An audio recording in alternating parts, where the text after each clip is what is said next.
تو محله فرشته، توی تقاطع مؤدب و ساکت، توی زمین 6000 متری خوش‌اندام یه برج خوشقد و بالا ساخته شده که ما در حال حاضر تو لابی لوکس و با شکوهش هستیم.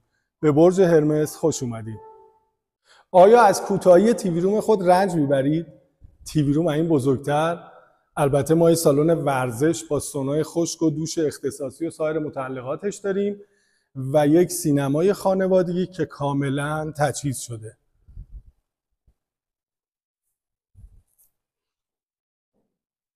روز اولی که من اومدم تو این پنتهاوس 950 متری یاد فیلم استاکر تارکوفسکی افتادم.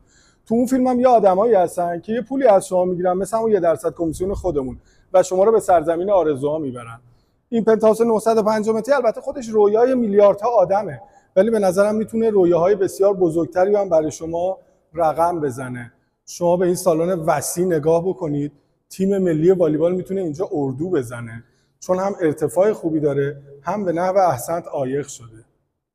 توی برج هرمس تمام متریال لوکس اروپایی کار شده، مثل همین اکسسوریای گگنو که همگی اصل آلمانه. امتحانم کردم خداییش میچسبه. شما میتونید منوی رستوران‌های غذای ایرانی رو اینجا بچسبونید، فست فودیا هم اینجا، هر چی هم دلتون خواست زنگ می‌زنید براتون میارن. در ضمن دلارا و پولاتون هم میتونید بذارید اینجا. ما هم به کسی چیزی نمیگیم. اینم 2000 متر روف گاردن رویایی با یه صخره بزرگ، پد هلیکوپتر و امکانات رفاهی کامل.